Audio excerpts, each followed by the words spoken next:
Hello, guys, and welcome to Football Fandom UK. How's it going? So today we are here tonight, should I say? We're here for a live match watch along for the first leg of the EFL Cup semi-final involving Nottingham Forest and Manchester United. Obviously, some of you guys joined me last night when we had the other semi-final between Southampton and Newcastle United, which finished 1-0 to Newcastle. So tonight we will see who takes the upper hand in the first leg of this tie, guys. So if you're just joining me, please do hit that like button. Drop your comments in the chat. Be great to hear from you guys. And also share your score predictions. Want to hear from you, your thoughts on this game and how you think it's going to turn out. Obviously, it's two legs as well, guys. So you can give me a score prediction based on what you think tonight's game will finish like. But you can also give a score prediction with your heads and your hearts. And you can also give a score prediction what you think it will finish after the two legs. So like I say, guys, plenty to discuss with this one. Hopefully it's going to be a cracker end to end. Last night's other semi-final was quite lively. Both teams going at it, but unfortunately, there wasn't an awful lot of goal mouth action in respect of actual efforts on goal. So we're underway, guys. The teams have just kicked off. So I just bear with me a second, guys, and I shall share with you the.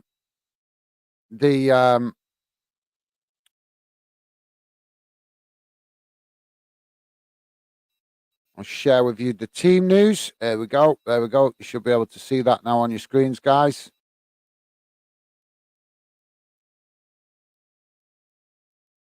There you go, guys. So you should be able to see the team news. Like I say, United going. United going with four at the back, five in midfield, and one up front. Or either that, or you can. Some people class it as the diamond formation. And also Nottingham Forest going with four at the back and three in midfield, three up front. Very attacking lineup there from Nottingham Forest, which is, I suppose, to be expected with them having home advantage. So we'll see how it turns out. Guys, if you're just joining us, please do drop your comments in chat. Like I say, it'd be great to hear from you. Want to hear your thoughts for the score predictions, heads and hearts predictions, as well as you can give us two-legged predictions based on what you think it's going to turn out over the two legs. Because like I say, guys, this is the first leg tonight. We saw the first leg of the other semi-final last night. It was a good game, but disappointing with the amount of efforts on goal between Southampton and Newcastle last night. So let's hope there's more efforts on goal in this one tonight. So we'll see. Quickly come to the chat, see who's with us early, and obviously just not much to report at the minute. Currently United in possession in midfield. In midway inside Nottingham Forest South, and they've just had an attempt on goal, but well wide and a bit high as well. So, like I say, guys, want to hear from you.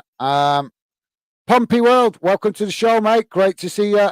Pompey World saying I'll be on the chat as I'll get some time to watch the EFL Cup, or I should say energy drink cup.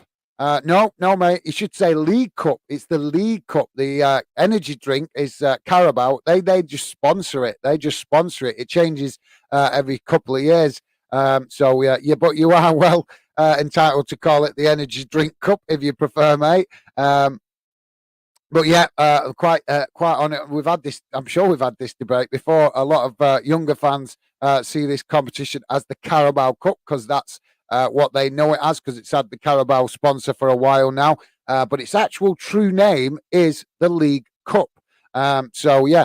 So Pompey World also saying I'm still on the move, which I've been busy. I haven't gone in IG or going live for some reason. For the same reason, sorry. Yeah, no worries, mate. Well, like I say, always a pleasure to have you involved, mate, on the live streams. And You guys are also welcome to come and drop on the screen with me as well tonight if you wish. That is an option, so you'll have to let me know if you want to take that option. But yeah, no worries, Pompey World. Like I say, mate, know that you've got a lot going on at the minute with your life. So disappointing. I did drop you a message actually to ask you what was going on, because obviously took me by surprise with your previous message explaining your circumstances. So yeah.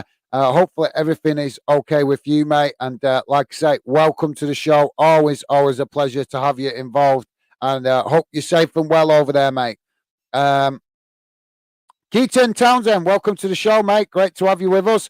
Come on, United, need a trophy. Well, yeah, that's obviously a lot of United fans wanting to see a trophy come back to Old Trafford. It's been a few years now, but I don't think it's been quite as long without a trophy as what it has been for Nottingham Forest.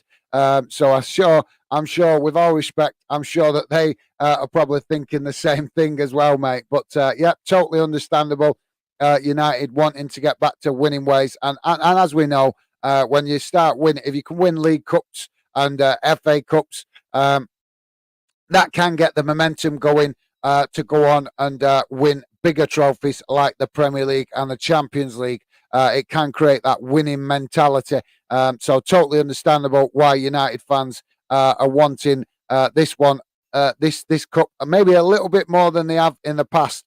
Maybe not so much because it's a prestigious cup, but just because, like I say, winning trophies creates that winning mentality. And obviously, United, very much a club with bigger ambitions than just the League Cup.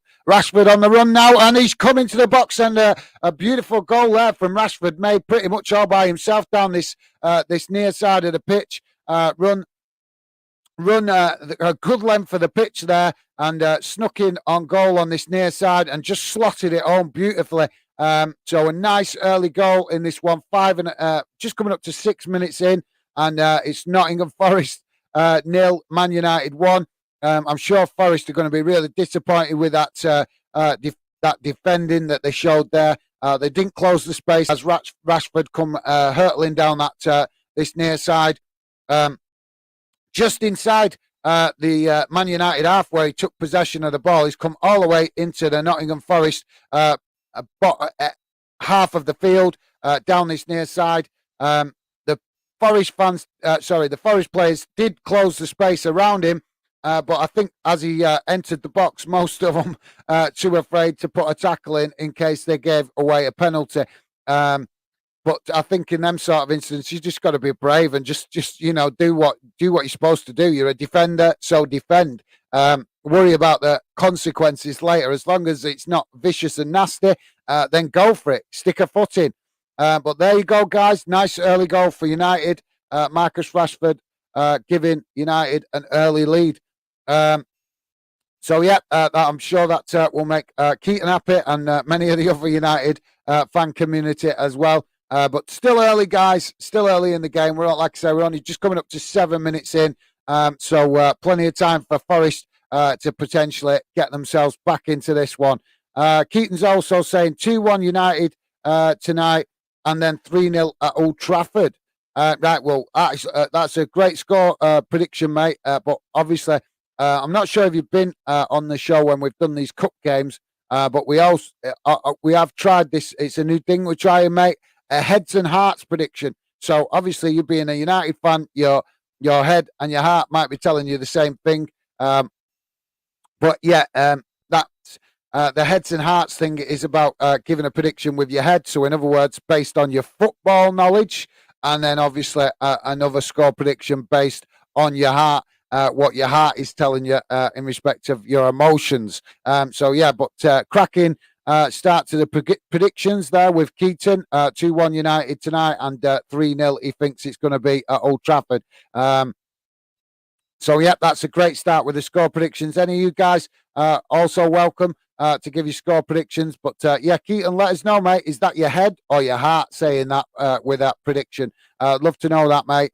Pompey World is clapping. So obviously Pompey World liking that score prediction. Keaton Townsend, Rashford on fire. Yeah, absolutely, mate. He is looking like he's brimming with confidence this season. And the more he scores goals, the more that confidence is starting to come through. And rightly so. To be fair, he had a difficult season last season, but obviously, we are. If you guys are aware with what's going on with some of the players, I do know that I was reading about it that Rashford had some personal issues last season that kind of distracted him from his football. And all that tells us, guys, is that we have to remember that as much as these players are star players, they're also human beings, and they also have suffer the same emotions as we do off the field with family and friends and stuff like that, difficulties in their life. So, yeah, but thanks for that, Keaton. Absolutely, like I say, mate, spot on there. Rashford definitely looking a lot better this season and full of confidence. Joey, good evening, mate. Welcome to the show, Joey. Evening, Gaz. Thanks, mate. Great to see you. Always a pleasure to have you involved. Let us know if you got. Oh, I see. I don't even need to say it. I can see you've already put it in, mate. Joey, straight in with the score prediction tonight. Sorry, guys, just bear with me a second while I just quickly refresh this. We've got a corner on the far side for Nottingham Forest. So obviously a good opportunity here for Nottingham Forest to create some issues in the United defence from this corner opportunity. So I'll come back to the comments in a sec, guys. Keep your comments coming. Let's just see what happens with this corner. Corner taken short. Out to the edge of the box. A bit of a poor, a bit of a wasted opportunity that really from Forest. They've lost possession, and now United on the attack again, and it's with Rashford again on this near side. But this time Rashford decides to pass back to his teammates. Cut it back into midfield on this near side, and now the ball is switched out to that far side, and now Eriksen in possession inside the box, although I'm not sure. There could be a question mark whether he may have been smidges offside there, but the flag hasn't gone up, so I presume he was onside, but sorry guys, I presume he was onside, so maybe it's just the camera angle deceptive, but the ball now out on the far side for a throw-in. Thanks for that, Joey, mate. Joey saying, oh no, come on, Forest, obviously. Joey wanting the underdog to win. I can't fault him for that because, like I say, for me, most of the time, I do like to see the underdog win. I've nothing against United or any other big clubs, but obviously, there's nothing that one of the beauties of the game we love is the fact of the potential for an underdog to get a result, but it's a lot more difficult for United in this one with it. For Nottingham Forest in this one with it being a two-legged fixture. United currently in possession midway inside their own half of the field, just passing it amongst themselves at the minute. So I'll come back to the game in a sec. Joey's saying, heads saying 2-1 United, heart saying 3-1 Forest. Awesome. That's a cracking score prediction. Joey, I like that, mate. And actually, that is very realistic, actually. Yeah, with the 2-1 prediction, that's more than doable for United in an away fixture. And like you say, Forest to get a 3-1 tonight would be a bit of a surprise, but not impossible. So we'll have to see how it goes. But thanks for that, Joey, mate. That is, like I say, that is a great score prediction. Joey, definitely embracing the heads and hearts prediction, and I like that. Thanks, mate. Keaton Townsend saying head Forest ain't scoring a lot of goals in last few games. They defend well, hence why 2-1 at home. But at Old Trafford, United ain't lost in like 11 games at home, if I'm right. Reason for high score. Right, yeah, no, that's fair enough, mate. Like I say, that's awesome. Thanks for that, Keaton. Just like I said, guys, we're just experimenting with this heads and hearts predictions when it comes to cup games, because obviously in the cups we see. Obviously we know that Forest and United both in the Premier League, but as you guys know, in a lot of the cup competitions, the opportunity for underdogs and lower league teams to potentially play bigger clubs in the Premier League. So that's why we kind of introduced this heads and hearts prediction thing to just to bring a bit of an extra twist to it and a bit more enjoyment for you guys giving your predictions. Means you can show off your football knowledge with a heads and hearts prediction. You can obviously give one what your heart's saying, which can be anything. But then obviously we also want you to use your football knowledge to give a very honest score prediction as well, based on what you know about the teams that are playing each other in cup games. So yeah, thanks for that, Keaton. Appreciate you explaining that, mate. Top man. Keaton's also saying, but I feel we will lose in the final against Newcastle if both teams make it there. Oh, that's a bit of a surprise, mate. I thought you'd be really confident. United looking much better since Rooney. Sorry, not Rooney. Sorry, since Ronaldo left the club. I think the performances have improved dramatically. There seems to be a lot more togetherness in the team. So yeah, I'm quite surprised to hear you say that, mate. But massive respect to you. At least you're honest, and that is always appreciated. But yeah, like I say, mate, what makes you? Obviously, I'm just curious. But what makes you think that you might lose to Newcastle? Because, like I say, United definitely on the crest of a wave at the minute, with confidence running through the team. Although equally, Newcastle in the same position, so I can understand that. But like I say, mate, plenty of reason for you guys to be confident within your own team with the way you've been playing over the last number of games, 10, 20 games, whatever. But no, say 10 or 15 games, isn't it? United have been much improved. We've got a throw-in on this near side just in front of the dugouts for United, just inside the United half of the pitch. Throw-in taken, and United in possession now, just inside their own half of the pitch with the defenders. So, guys, if you're just joining us, please do hit that like button, drop your comments in. It'd be fantastic to hear your thoughts on this game or any other games as well that are up and coming for the weekend. Or maybe you want to speak about something you're not happy with in football. You guys more than welcome to let us know either way what it is that you wish to say. Long ball up the field now from the Forest goalkeeper. And United pick up the possession midway inside their own half of the field, and now look to move up the field on this near side of the pitch. But coming under pressure from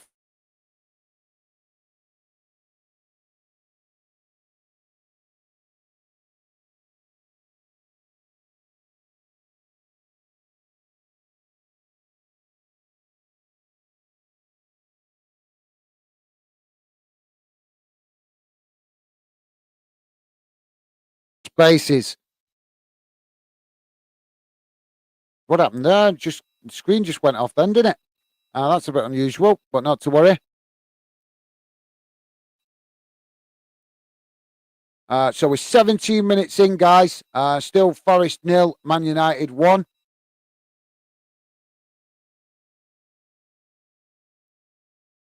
And if you're just joining us, guys, I've just let you know, I got a little bit of info for you at halftime about the counter-attack lead. So I'm going to share a little bit of info about that at halftime. So do stay with us for that. That's something that I'm sure you guys will be interested in, that is part of Fanden and will be more involved in the channel in the future. But like I said, I will tell you more about that at halftime. Ball is with United on this near side, just passing it amongst themselves, but pressured from Nottingham Forest. But unfortunately, that press is unable to result in any possession for Nottingham Forest. United now build again from the back.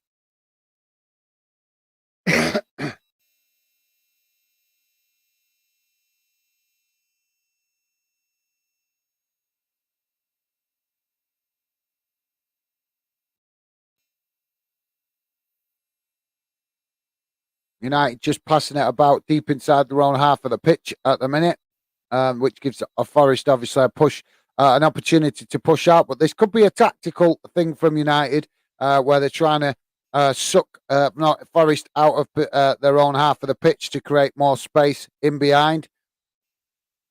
But Forest now do have a bit of possession as the goalkeeper passes up the field to this near side, and Forest just trying to get a feel for the ball as they've not had much possession in this early stages. But now they're on the attack down this near side, but they've lost the ball.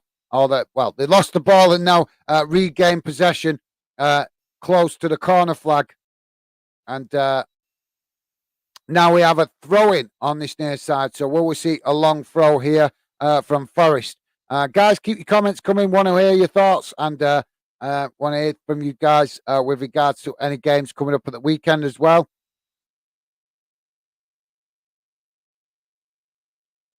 So we've got a corner now. That throw-in resulted in a corner. We're just 19.5 minutes in, guys. Corner to Forest on this near side.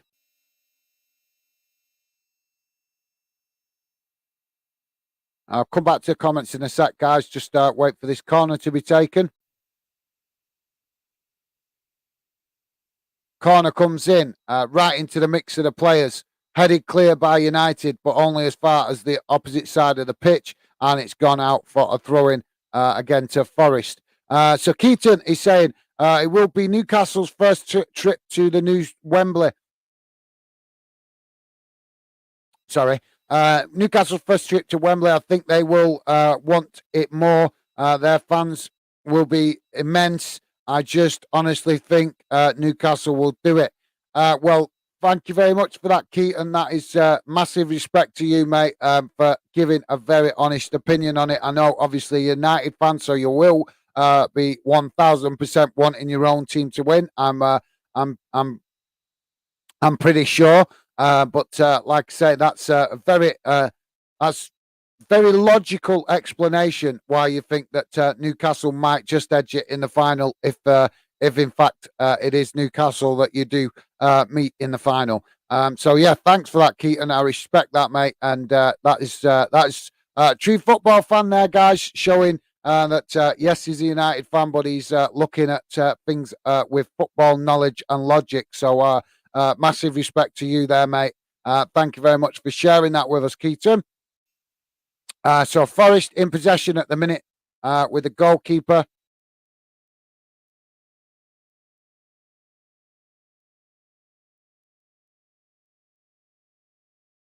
And the ball is launched up the field from the keeper, but headed out on this near side by United. And now with another throw-in for Forest, close to the United goal box.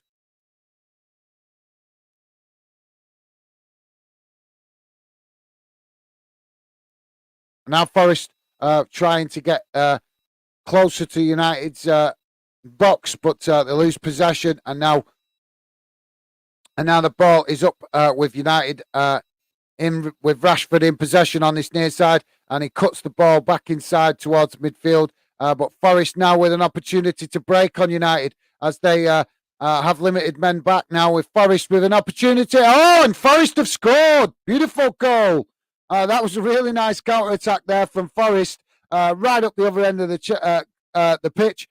Maybe just a little sign there that the confidence in United is a little bit overconfident there, with the fact that they committed so many men forward, left spaces at the back, and gave Forest a really good opportunity there to cut them wide open at the back. And they did exactly that. Nice bit of play straight down the middle of the field, passed on to a teammate inside the box, and it's slotted in. And now we're hearing there might be a goal check for offside, but come on, that's marginal. That is harsh if that is ruled off by VAR, because that literally he's got to have a whisker in front if that is the case.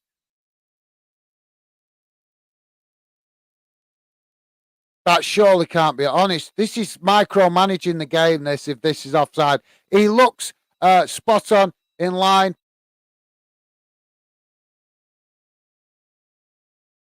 Oh my God. They've chalked it off, guys. This is bad. This is bad. This is where VAR is working against football because they're micromanaging the game. We were talking about this last night. Honest, he must literally, it must be a breath offside. It's pathetic how they're using this VAR because literally, to me, I don't think that was offside. I don't think that was offside. For me, back in the day, offside was clear and offside. That was not clear and offside. Both players looked level with each other, and literally, guys, if he's offside, he must be offside by a fingernail. Literally, a fingernail. And this is what I'm on about micromanaging the game. You cannot micromanage. You're spoiling the game with VAR when it's being micromanaged to this extent. What are players meant to do? Get the ruler out before they run to make sure that they're not an inch offside. Are they meant to, it beggars belief, guys.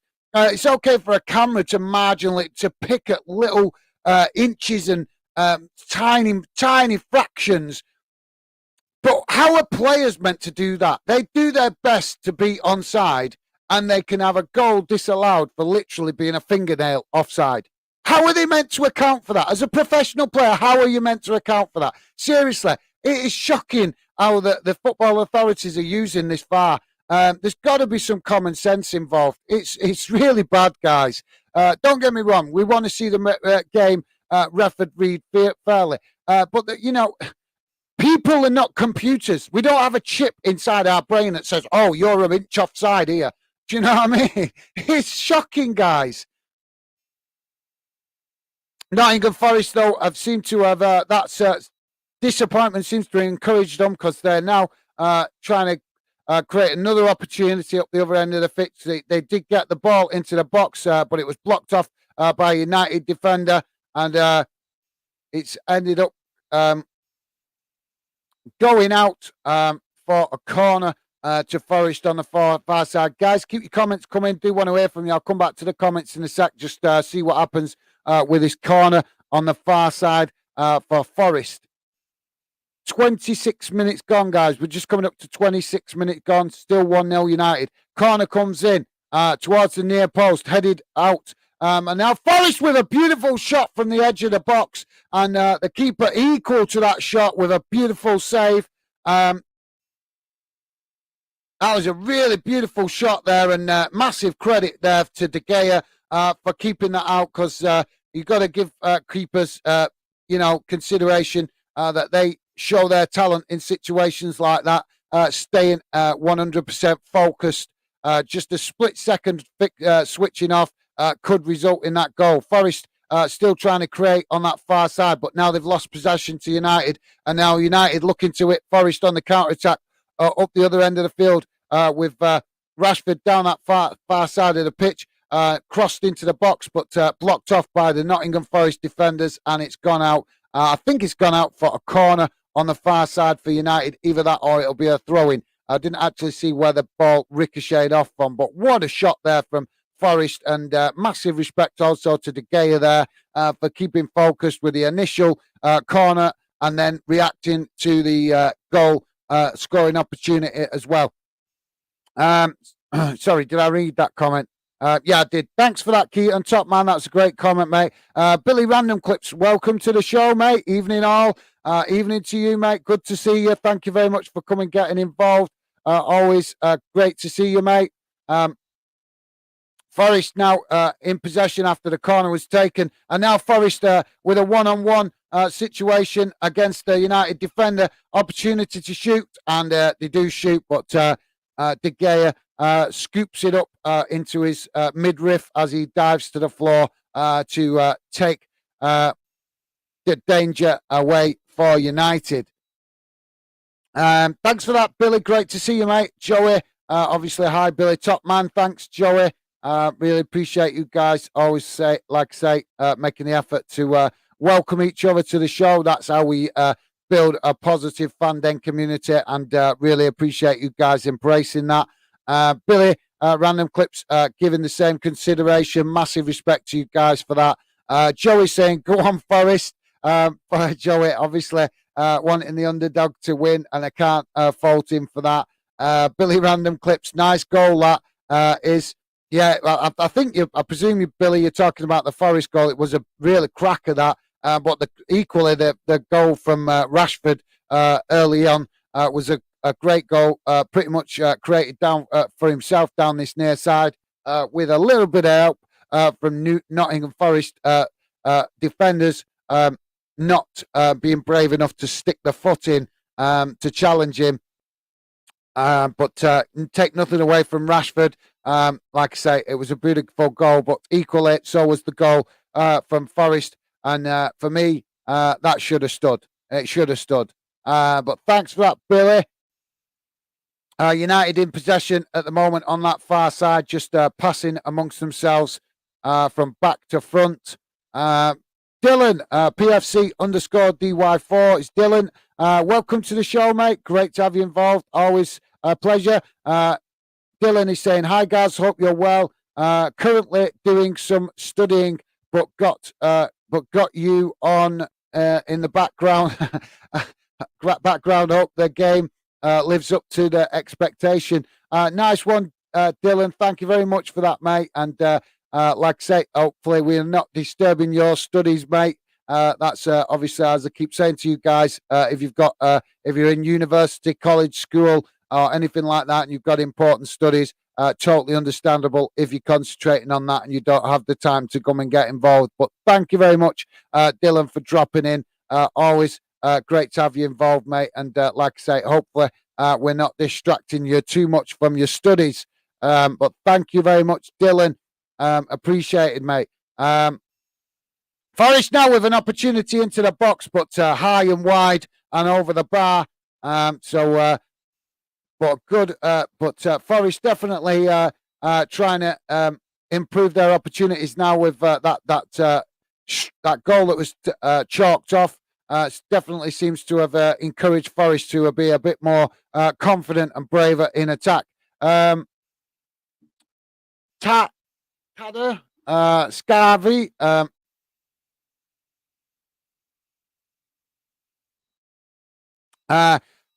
Scarvy is saying, welcome to the show, mate. Welcome to Fanden. Great to have you involved.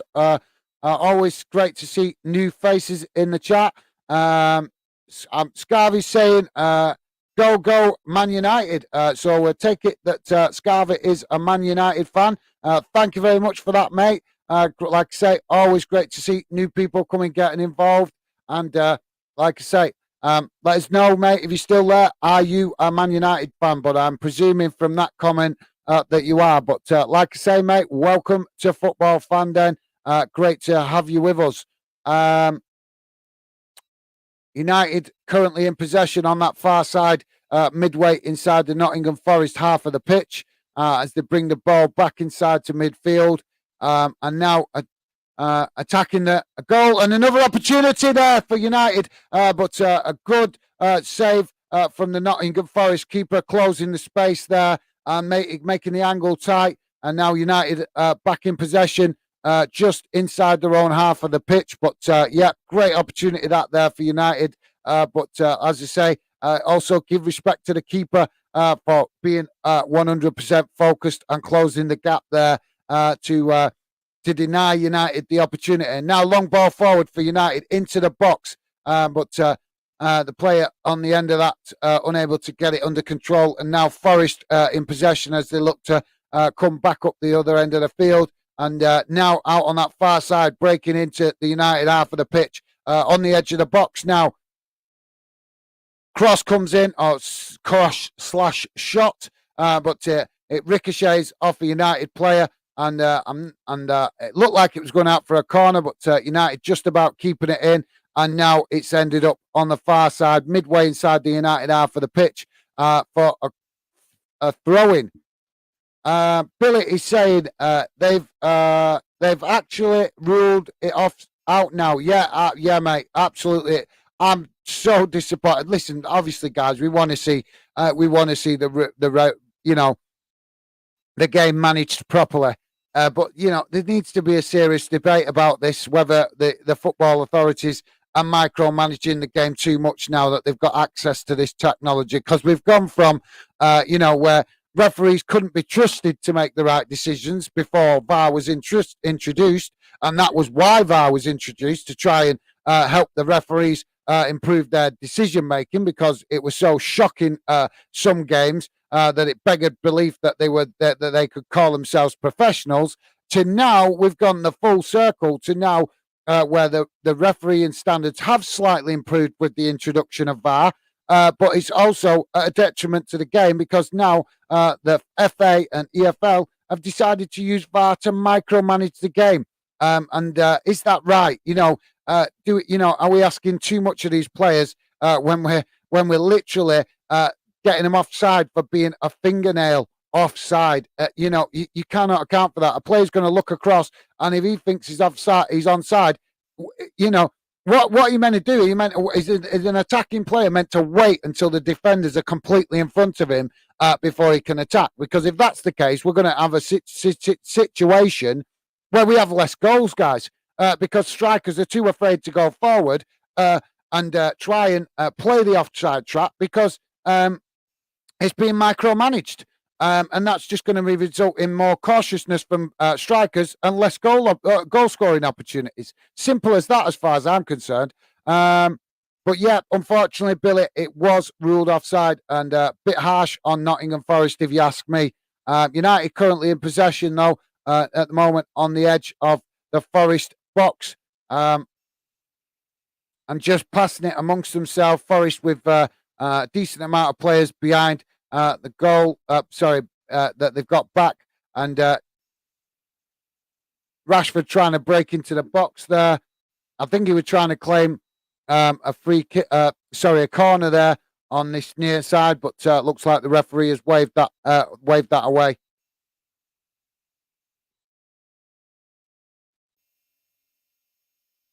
Keaton is saying, I really don't think that should have been ruled out. That's very harsh. Football is ruined with VAR.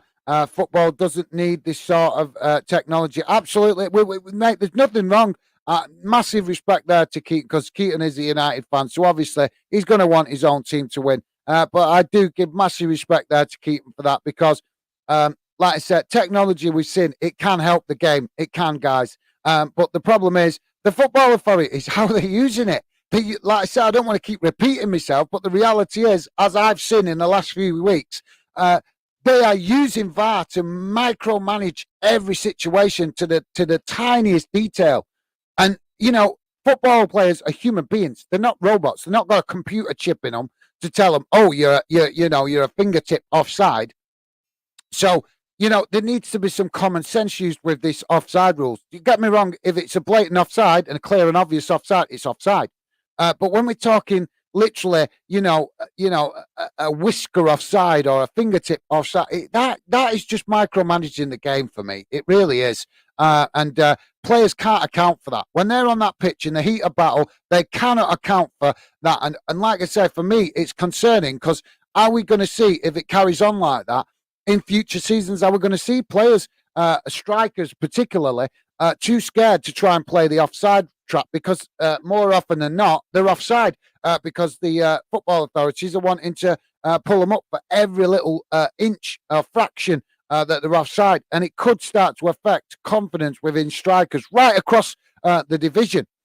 So yeah, I'd love to know if you guys agree with that, if you think I'm just reading into it too much, or do you think that is a possibility that it could start in time, over a period of time, the more it's micromanaged, could it affect the confidence of attacking players trying to play the offside trap?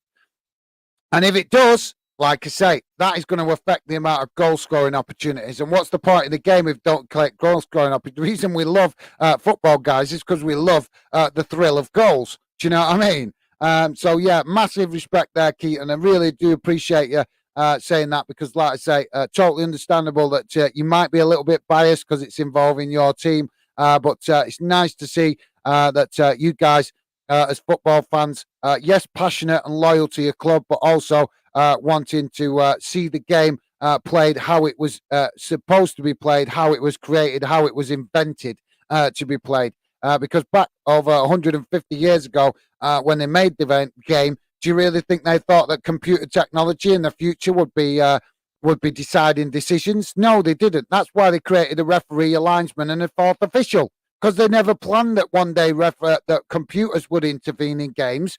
So they tried to design it to cover it as much as possible for human beings to manage the game and judge things. The problem is we can't trust the linesman to judge things fairly, and we can't always trust the referee. So we're now in a position where we have to start trusting technology that is going over the top, micromanaging things. But thank you very much for that, Keaton.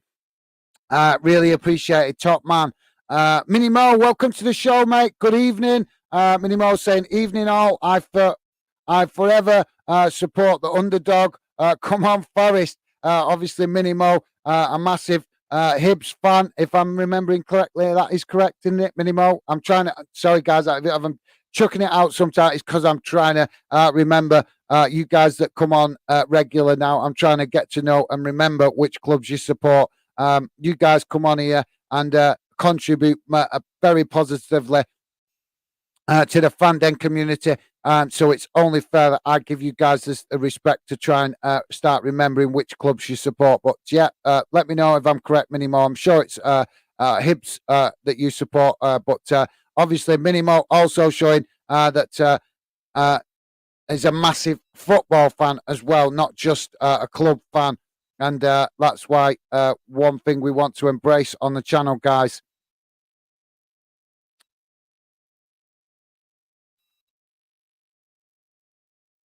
Oh, come on. Sorry, I'm just getting this players thing to come up. It's having a bit of a wobbler at the minute. There we go. There we go. Sorry about that, guys. But yeah, welcome to the show, Minimo. Pleasure to have you involved, mate. Great to see you. We're just coming up to, just gone past 40 minutes, guys. Still 1-0 to United.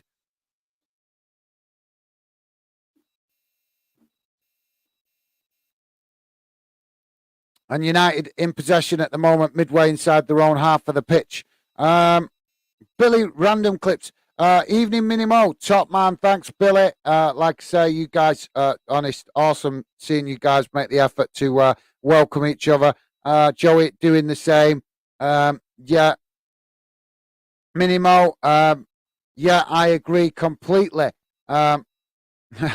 Obviously, you guys wanting to see Forest pull off a cup upset, which is totally understandable because that is why we love the cup competitions in it, guys. So thanks for that, Joey. Billy Random Clips, Forest need a win because United don't lose at Old Trafford. Yeah, that's a fair point, Billy. Forest want any chance of qualifying for the final, then they are going to need to get a positive result in this. But to be fair, I mean, you are right to a certain extent. Personally, myself, I think as long as Forest get a draw and don't lose this game, I mean, obviously a win would be better. I do agree with you there. It'd put them in a stronger position. But I think I'm also thinking a bit of psychology here, guys.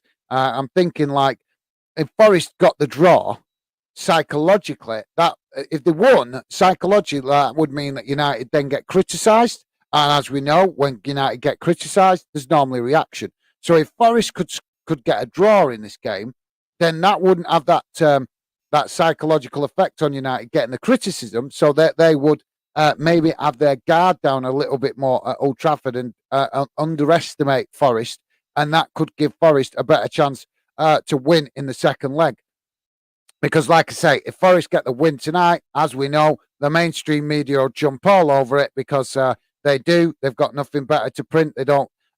These journalists that work for some of the British press are not very good journalists, are they? They just look for the easy news. They'll come out, they'll criticise United, and that would probably be bad for Forest in the second leg. Because, like I say, United would react to that criticism as we've seen them do on many of occasions.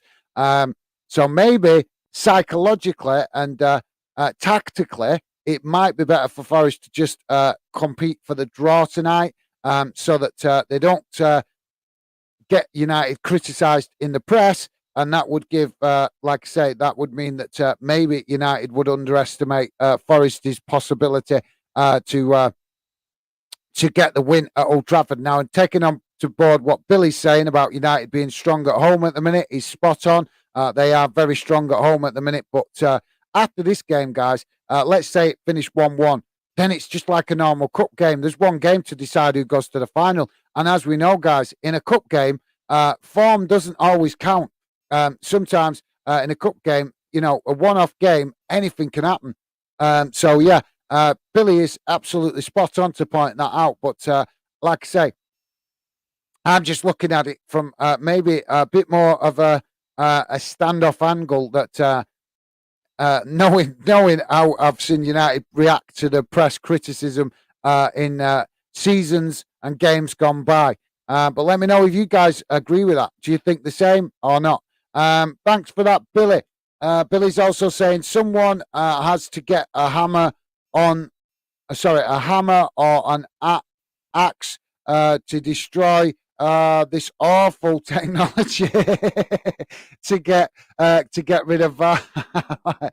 I wondered where you were going with that then, mate. But yeah, absolutely. We could maybe just do with one of them electrical pulses. Oh, we just got a goal from United. Sorry, guys. United scoring a goal there.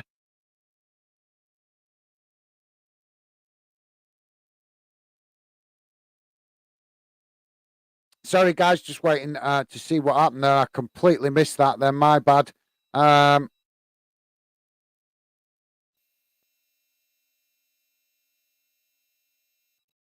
So United with a possession inside their own half of the pitch. They push the ball up the field with Rashford, and Forest. Really, I've got to criticise Forest there. They're so slow to get man back. This is the problem with playing a 4-3-3 formation. You have too many players committed forward. Forest didn't get enough players back there.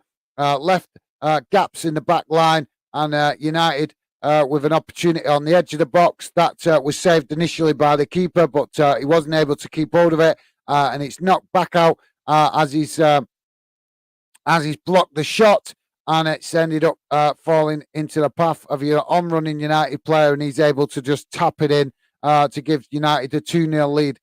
We've got 2 minutes added on time, guys. Don't forget, stay with us for half time, guys, because it's going to bring you a little bit of information about the counter-attack league. If you want to know more about that, stay with us. Like I say, we'll cover that in the half-time break.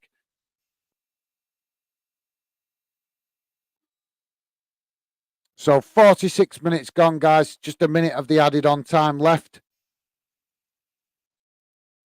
United in possession now as they move the ball out to this near side, and Rashford just about keeping it in. But unfortunately, United, from an United point of view, they've lost possession to Forest, but they get it back again, and now look to build again from the back, midway inside their own half of the pitch. Bit of a tough ask now for Forest to turn this one around, but like I said, I'm shocked, to be honest. I'm shocked that Forest gone with that 4-3-3 formation against United, considering how well United have been playing the last few games and stuff. You'd think they would maybe kept it compact a bit more and gone with maybe a 4-4-2 formation would have been better than a 4-3-3 formation. Still very attack-minded, but at least with the 4 in midfield, you would be able to get men back to support the defence. There goes the half-time whistle, guys. So it's finished. At half-time, Nottingham Forest 0, Man United 2. United with a goal either end of the half, one early on from Rashford, which is a beautiful goal, and one right at in the last couple of minutes of the second half. On top of that, guys, also a goal chalked off for Nottingham Forest. If you missed that, Forest did have a great opportunity. They got the ball in the back of the net, and it's a little bit harsh, really, that they got that chalked off, because if you watch it in full play, to the naked eye, to human beings, it did not look anywhere near offside. But as soon as we bring a computer into it, then the VAR decides to rule it offside for a fingernail, which is quite pathetic, really, to be honest. But yeah, not much to say end to end other than that, guys. Was a good first half. Both teams going for it. And like I say, at the minute, it's United who are coming on top. But I'm sure Nottingham Forest will be going into that into that dressing room, feeling a little bit hard done by with the fact that they had the goal chalked off. They've had some good opportunities. They've tried to go toe to toe with United, but unfortunately, at the end of the first half, they've got nothing to show for it.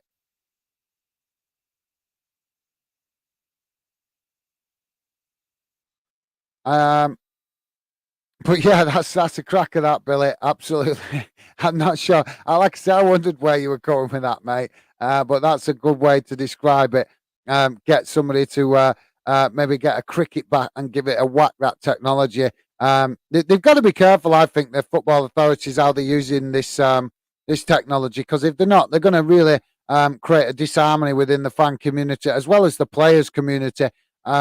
About how it's being used, because like I say, it's getting pretty shocking how intently they're using it. Mini Mo is saying, is it 2-0 now? Yeah, it is, mate. Yeah, unfortunately, from Forest's point of view, it's still 2-0 to United, but obviously from United's point of view, most United fans will be absolutely bouncing with that. Opportunity now for them to potentially wrap this game up before it even goes to Old Trafford, which would be a little bit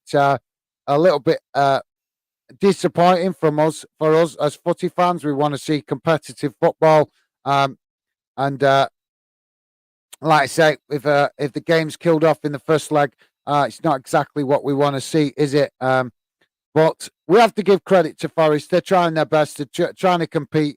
And let's be honest, guys, they got bigger fish to fry this season. Their first season back in the Premier League, they're going to be wanting to concentrate on that more than anything, making sure that they secure their Premier League status and make sure that they give themselves opportunity to compete in competitions like this in future seasons by being a Premier League club. So yeah, so there you go, Minimo. Yep, United 2-0 up. Billy Random Clips is saying, yep, absolutely. Thanks for that, Billy. Now, let me just see if I can change this camera angle, because I'm not, we've been doing the last few streams. Sorry, just bear with me a second, guys. No, not that one. Not that one. Come on. Right, so it's that one, but that's not really the one I want either. It's not giving me the one I want, but not to worry. Right, well, so we'll go back to this one, guys, because I want to share with you guys a little bit of info about the Counter-Attack League. If you're new to Fandom, this is something we are practicing. Or should I say, not practicing, we are testing it on social media for the future of the channel. So this will be coming to the channel at some point in the future as a proper competition for you guys to compete in each against. As football fans, you're passionate about your club. So I have designed a competition where you guys get to compete as fans with your football knowledge in a way that you'll enjoy, that's at speed, and that is why it is called the Counter-Attack League. So just bear with me a second, guys, because I'm going to share the. Let me just hang on a minute. Just get rid of this a second. Hang on. Sorry. There we go. Right. So get rid of that one. Just bear with me a second. Right. Yeah. There we go. So hopefully there you go, guys. You should be able to see that. That is the Counter-Attack League. We are just about to start it on Instagram. It's being tested for the future of the channel. We tested it the first time last season, and it's basically a competition that I've designed. I don't want to give too many details away because obviously I don't want to give other YouTubers ideas to steal my ideas before I've managed to test it myself and put it on the channel for you guys. But basically, this is how it works.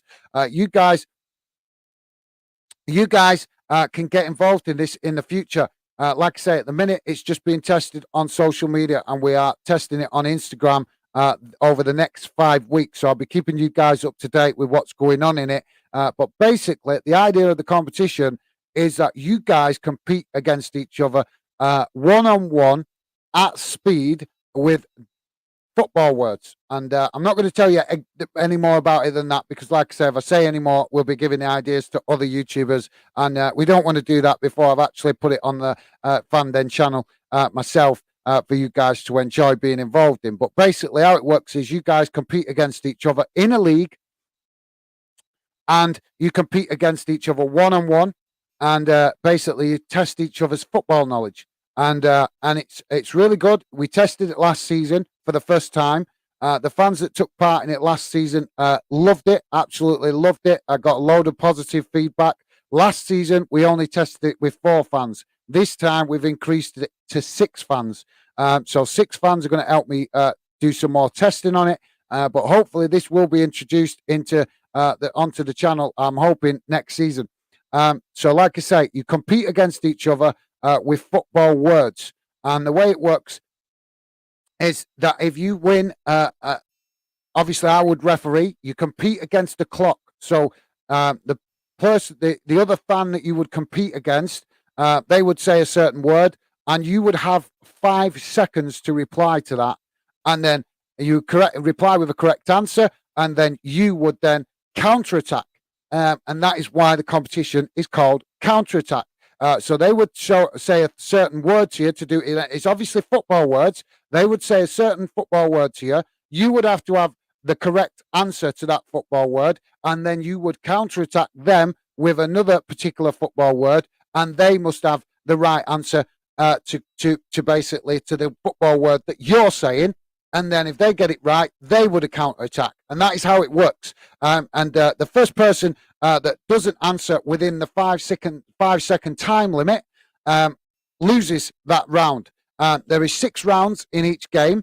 So basically, you're competing for up to 6 goals, as it would be in football. And a game can finish as a draw, so it could end 3-3, or it can end with a win either way.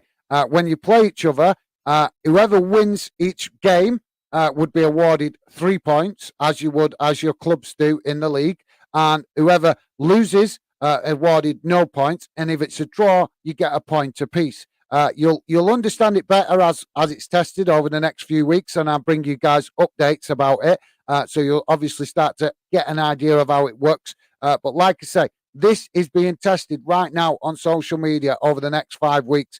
We tested it last season. We're going to test it some more again this season, hopefully, so that it can be introduced onto the channel next season, and you guys will be able to get involved and come on the show and compete against each other in a league format where you would compete over a certain period of time. Like I say, at the minute it's been tested this season with 6 fans involved. So with 6 fans involved, it takes 5 weeks to complete it. But the format could be changed. This is why I'm testing it, to work out which is the best format. So it could be changed. It was tested last season with only 4 fans involved. This season it's been tested with 6 fans involved. It may need another test to split it into 2 groups, so it'd be like a European format. So there'd be 2 groups, and the 2 top fans that win that group go through to the next round, and then we could have a semi-final playoff, and then obviously a final playoff. So this is, I'm explaining to you guys, these are why we are testing it on social media. Obviously, like I say, I don't want to give too many details away, not because I don't want you guys to know, because I do. You guys that are regular Fanden viewers and part of the Fanden community, obviously I want you guys to understand this, and I want you guys to be excited about it and want to get involved in it in the future. But as you can understand, I designed this competition myself. I've not copied anybody's ideas. I spent a lot of time last season designing this competition so it was unique to Fanden. And when it's introduced, you guys are going to be able to compete for something like, I'm not sure what the prize will be, but there will be a prize. Maybe the first season or 2, it might only be a Fanden cap or a Fanden t-shirt, something like that. But you guys will be able to compete against each other in a fan league. And believe me, guys, if you speak to any of the guys that are involved in it, they will tell you how good it is. So hopefully that is something for you guys to look forward to for for the future of fandom. And I just wanted to share it on today's live stream so that you guys can just get a little flavor and a little taste of the fact that, as I keep telling you, we're doing a lot of live match watch-alongs at the minute so fans can find out about us. But this is a little taste of some of the stuff that will be part of the future of fandom. So hopefully that excites you guys. Like I say, if you want to be involved in the testing of this stuff, you can come and follow on Instagram and get involved, because a lot of the stuff I am testing at the minute is being tested. And the best reason why I'm testing it, guys, is so that when it comes on the channel, there's less teething troubles. There may be still teething troubles introducing it to the channel, that's fine. But by testing it on social media, it means we iron out a lot of the question marks around it. Because, like I say, guys, this is not a copied competition. You will understand when you take part in it. I don't want to give too much away, but when you finally take part in it, you will understand how it works totally. Now, the way it will work when you do take part in it, you guys will come on on the channel with me on camera, but you don't have to show your face. If you take part in it, you don't have to. You will have the option to hide your face. So we would need to hear your voice. So you would have to be technically on camera. But when you come on, for example, StreamYard, what we're on now, if you've not seen on StreamYard on other YouTube channels, you can come onto the channel and not show your face. You can put a logo up that covers your face. So it might be your club's logo. Like if you're a United fan, you could have the club badge, and that would cover up your face so we can't see you. So you're not... the reason I'm pointing that out, guys, is so obviously some fans are not comfortable being on camera. So the competition is being decided so you can compete against each other on the channel, but you won't necessarily have to show your face on camera. But we would need you to come on the channel to compete in this when it's introduced, because, like I say, guys, you will need to. We need to hear your voice for you to give the answers and also to counterattack whoever it is you're competing against. So hopefully, like I say, guys, let me know in the chat if you like the sound of that. But I just wanted to share that with you so that you know that I am working on other stuff in the background that is coming in the future of fandom when we get a bit further along. So like I say, I really hope you guys like the sound of that. And like I said, that's about all I can tell you for now. But hopefully that's enough to get you guys excited about some of the stuff that is coming on the future of fandom as we continue to build the project. So let me know, guys, what your thoughts are on that. It'd be great to hear from you if you like the sound of it. And like I say, not much more. I don't want to give too much away until it is ready to be introduced on the channel. And hopefully you guys can totally understand that, because this is going to be an exclusive fandom competition for you guys to enjoy. And as we improve and build it up, hopefully the prizes will get better. But as you can understand, to start with, when it's first introduced, it'd be for like a fandom cap, fandom t-shirt. But in future, as the fandom project improves and we grow the fandom community, then hopefully in the future the prizes will eventually get better and better. But we'll have to see how it goes when it gets introduced. But yeah, let me know, guys, what your thoughts are on that. Hopefully you like the sound of that.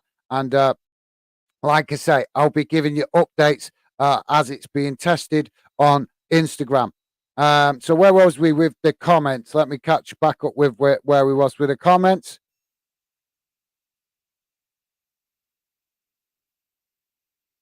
Right, we was up to there, weren't we? Right, so it was Billy. Billy's saying exciting. I'm not sure if you're talking about the game there, mate, or the counter-attack info, but thank you very much for that, Billy. Random clips. I'm presuming you might be referring to the counter-attack league. But thank you very much for that, Billy. Appreciate the positivity, mate. Minimo is saying, I'll win this. Right, well, awesome. I'm glad you guys like the sound of it, if that's the case. But like I say, you'll love it, guys. You will, honest. Everybody that's been involved in the counter-attack so far, like I say, we only tested it once last year.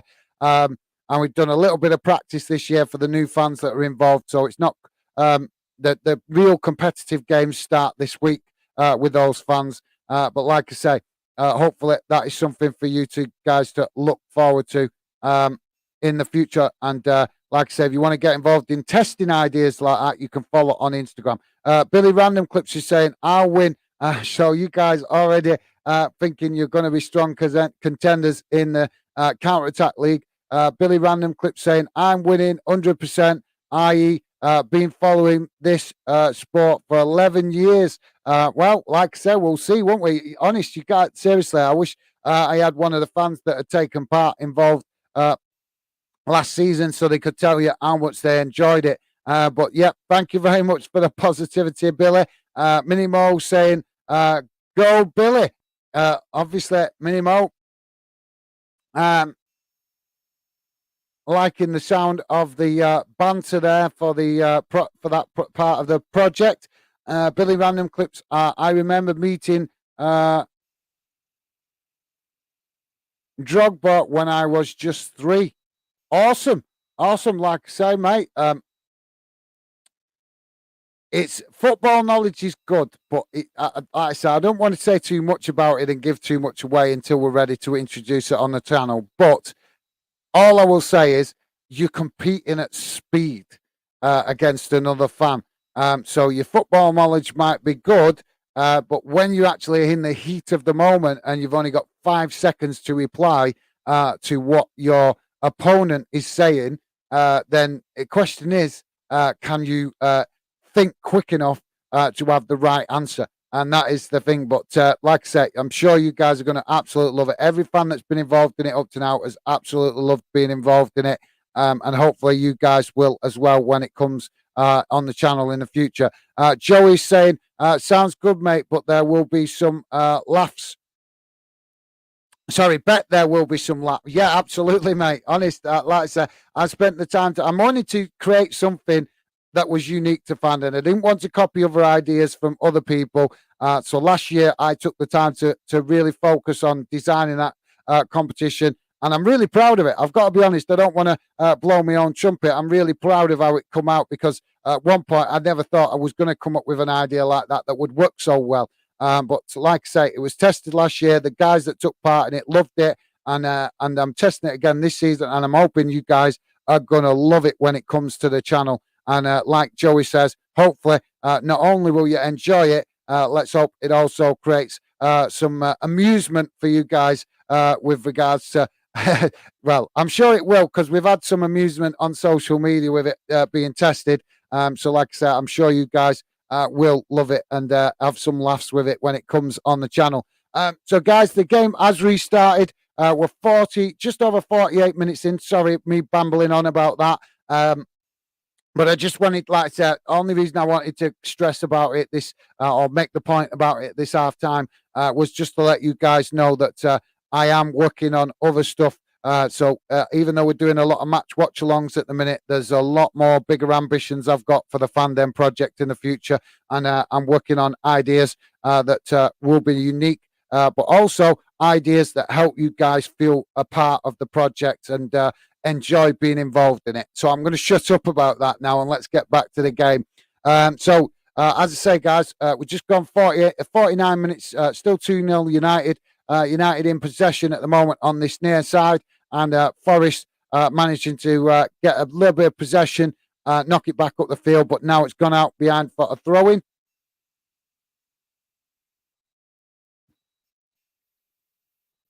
The question is, will we see a reaction in this second half from Forest?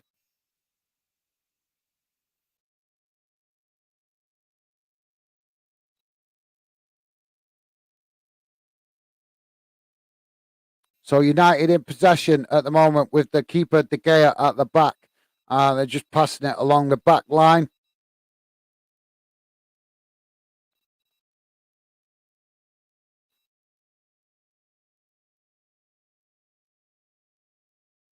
And now United on the halfway line.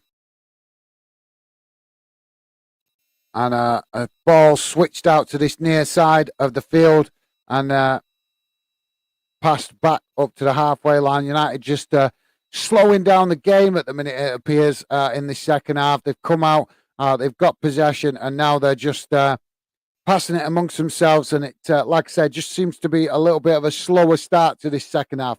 But now a cross comes into the box from that far side, and I don't know. That was a bit of a rushed shot there from the on-running United player, and he's just made a right mess of that, and it's gone high and wide. He should have just controlled it. He should have maybe got his foot on it before he actually took the shot. But now Forest with the ball up the other end of the field, but De Gea coming out to that quickly and knocking it back towards United defenders. But now Forest trying to break into the box from a bit of sloppy defending there from United. And it's been knocked out on this on the far side for a corner, I believe. I think it's a corner or either a throw-in, but I'm sure it went out behind the goal. No, it's not. It's actually a throw-in, my bad. So throw-in comes in, and it's headed away by United, and now they pick the possession up just on the edge of the Forest box, but they've lost it again now, and Forest push the ball out to this near side, and now a cross comes in, and it's deep, but United headed it away, and Forest managing to head it back in, but it's just a bit of head tennis there going on at the minute. But now Forest managed to get the foot on the ball right in front of goal and a shot, but it's a poor effort, and De Gea easily gathers that to take the sting out of the game from a United perspective. Guys, if you just joined us, please do hit that like button. Want to hear from you, drop your comments in the chat, come and get involved. Like I said, keep saying it. Don't want to keep repeating it all the time, but I suppose it is necessary to say it at least once on each show that we're not a club channel. We are very much a fan channel, and we are trying to build something unique, and we want you guys to feel part of it. I'm going to just reduce that so you guys can see me a little better, hopefully. There you go.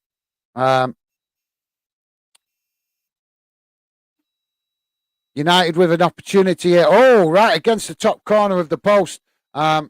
Ricochets back out, and now United in possession on the far side.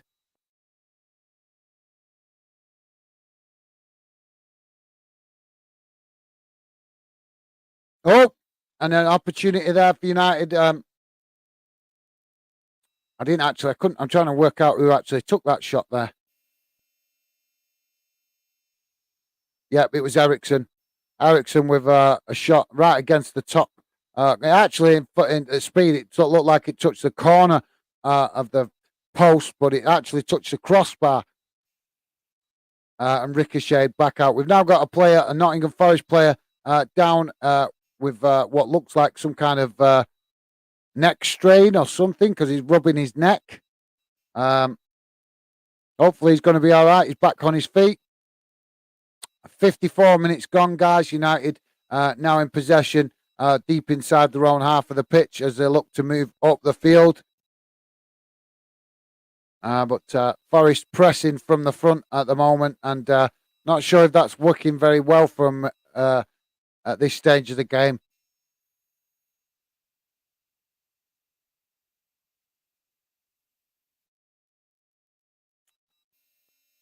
Oh, no, we got Rashford down on the far side there. He took some kind of knock. Hopefully that's nothing too serious. But now Forest looking to take advantage of that situation with a ball down this near side of the pitch. But being man-marked by United defenders. And a nice bit of 1-2 there from Forest on this near side. Cross comes in. It's headed away. But United with another opportunity. Forest with another opportunity to get a shot off. They did get a shot off, but De Gea gathered that with no trouble. Yeah, I think Rashford just took a bit of an elbow or an arm to the ribs, but he seems to be okay now. Just maybe knocked the wind out of him a little bit. Unfortunately, Southgate's there also watching this. You know, that's one of the good things, isn't it, guys, about being an England manager? You get loads of free tickets to go to games, don't you? Just attend any game you like in the country. Do you know what would be nice and refreshing to actually see from an England manager? And I don't know if you guys would like to wear this, but to actually see an England manager go and watching a game that's not in the Premier League. I cannot remember in recent times ever seeing an England manager go and watching a championship game. Their arrogance is that they must have Premier League players. But I'm not being funny about guys. There must be one or two potential talents down in the championship that the England manager could take a look at and encourage the club to, I don't know, with development or whatever, with a specific player. You know, why does an England manager always have to be watching Premier League games for potential players to play for the England team? I'm not saying we should go all out and we shouldn't have a. Obviously, the Premier League is the best league in our country. So obviously, he's going to an England manager is going to attend a lot of games in England in the Premier League. But like I say, it'd be just refreshing to see the England manager attend maybe one or two other games. I mean, for example, has England manager been up to Scotland? We've got players playing up in Scotland. Does he ever go up there and watch it? I've never seen him. I've never seen him go up there and watch any of the England players. I'm not saying we've got loads up there, but there is a few English players up there. For example, Joe Hart is playing up there. He used to be an England international. I bet he won't even get any consideration now. Not because he's no good, but just because of the league that he's playing in. Is that not football snobbery? I think it is, personally. And it should be. He should be looking at other options with goalkeepers, especially considering our number one opportunity here for United. But it's a poor effort and ends up getting knocked out on that far side for a throw-in. But yeah, I was just making a point, guys.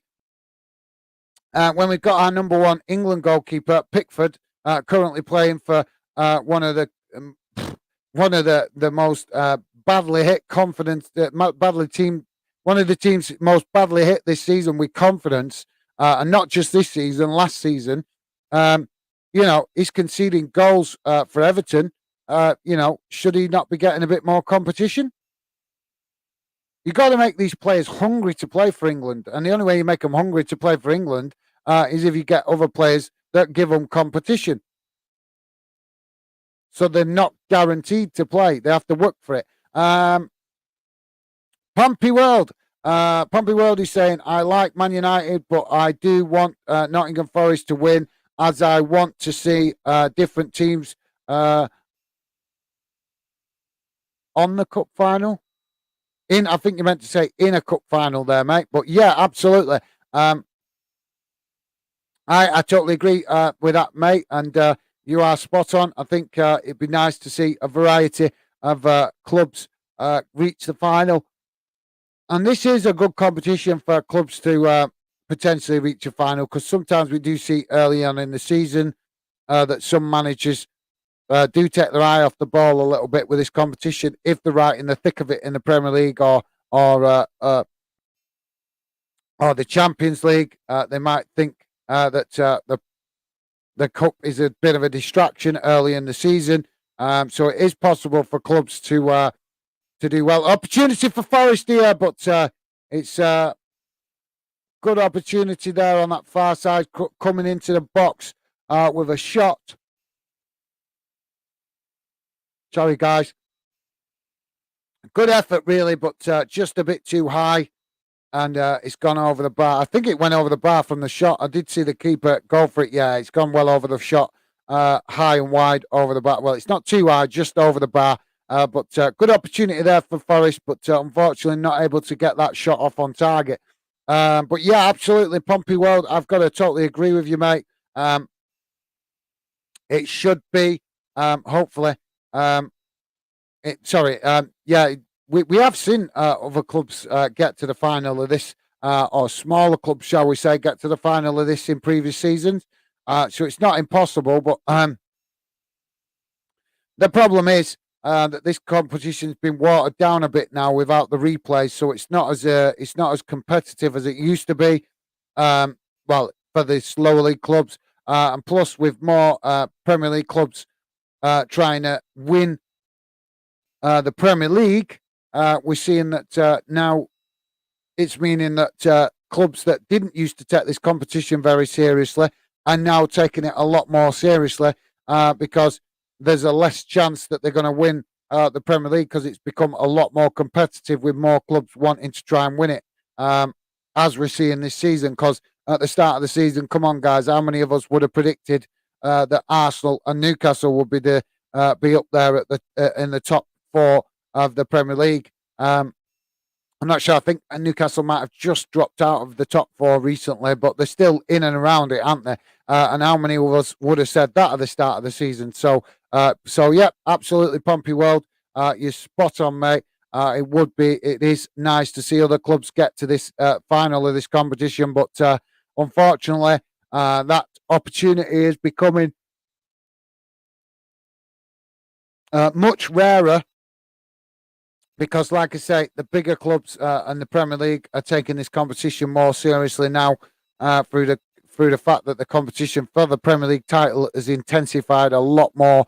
We now potentially got, well, I don't know, what's 6, 7 clubs now that are capable of winning the Premier League. Is that fair to say? Let me know, guys. Do you think that's fair to say? Whereas back at you go back 10 years ago and it was maybe 2 or 3 clubs that were capable of winning it. But now we're up to as much as 6 or 7 capable of winning it. So, yeah, I think it means that the other clubs, the bigger clubs in the Premier League, taking this competition a lot more seriously now because it's an opportunity to win some. It's like a consolation cup now, isn't it? Pompey World is saying, yes, I do have, yes, I do know whoever wins the Carabao Cup gets to go to Europa League competition. Yeah, that's also another plus in the competition. Sorry, guys. Yeah. Thanks for mentioning that, Pompey World. Yeah, you're right, mate. It's yeah, it is. I thought it is the Europa League, isn't it? Yeah. And I was just thinking whether it was whether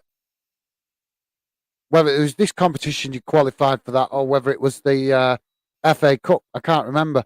I think you're right. I think it is this competition where you can win a Europa League position. So yeah, thanks for reminding me of that, Pompey World. It's like you say, it's another reason why it should be taken more seriously by more clubs, because who wouldn't want to play in the Europa League if you can't, if you're not. It's a prestigious competition. Gives clubs opportunity to get European experience, and it also gives clubs the opportunity to earn revenue that they wouldn't normally get their hands on. So that's an excellent point, Pompey World. Thanks for that, mate. Pompey World's also saying, well, more of a European League qualification. Well, yeah. Europa League qualification. Yeah, like I say, it's kind of a consolation cup. That's what it's become now, isn't it? For the bigger clubs, but the bigger clubs not necessarily needing this competition to qualify for Europe. So, as I just explained, mate, there's, I think this competition's become a lot more competitive, but for the wrong reasons. In my opinion, but that's just my opinion. If you guys think differently, let me know. United in possession now, crossing to the box, and it's gone past everyone and out on the far side for a goal kick.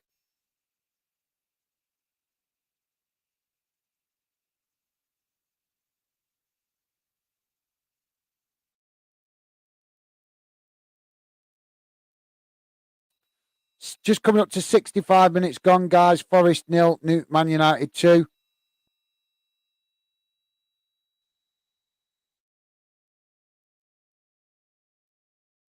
Got a player, a United player down on the far side of the pitch.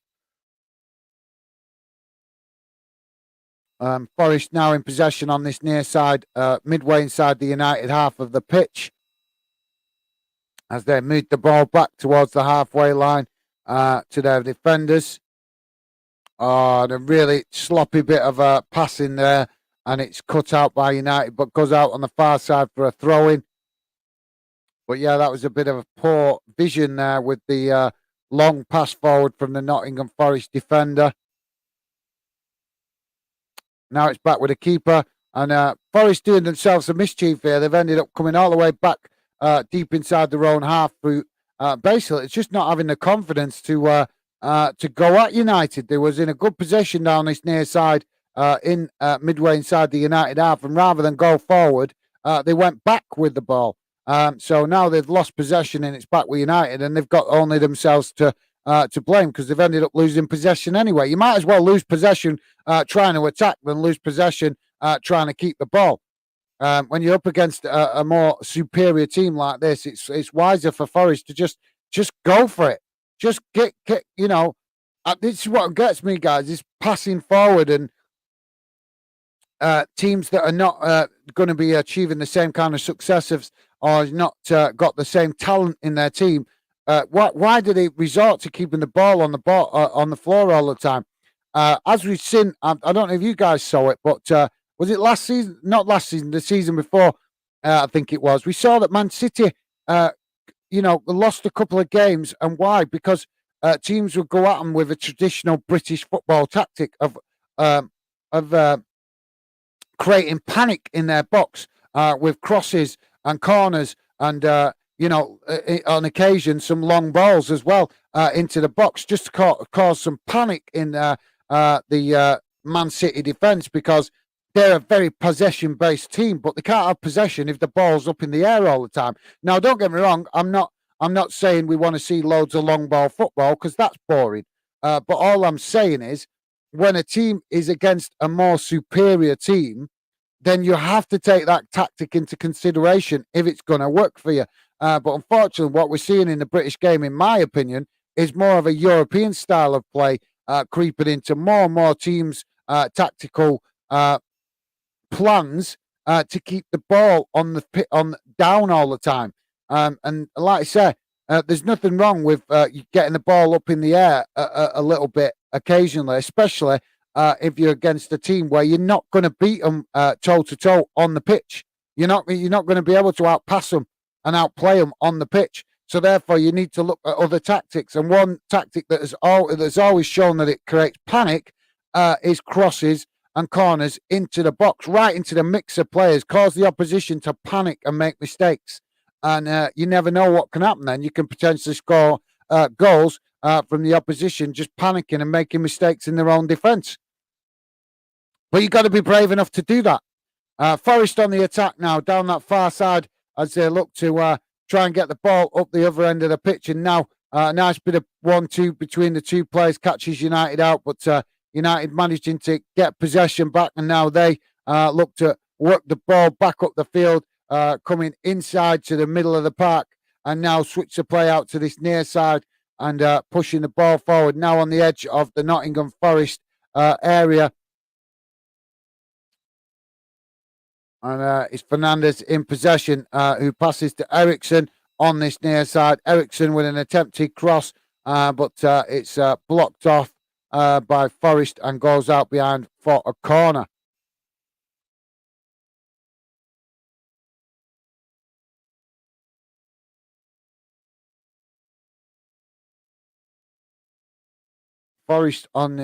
United on this near side with a corner.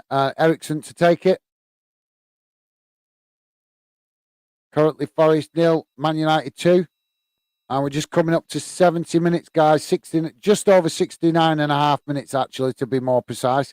Corner comes in towards the near post, deflected away by Forest, and now Forest in possession as they look to move up the pitch on this near side and try and catch United out with their defence. But yet again, they've lost the ball, lost possession by trying to come back instead of forward. It's honest. Do you know, I'm just a football fan. How can the managers not recognise that this is not a wise tactic to come back from an attacking position? You're on the attack and you come back to turn around and come back and lose possession. It is so unbelievable that we're seeing so many teams kind of keep trying to do this against stronger opposition. Guys, keep your comments coming. I will come back to your comments. Pompey I will come to your comment in a second, mate. Just waiting. We're just about to see a United change. Looks like Ericsson is coming off.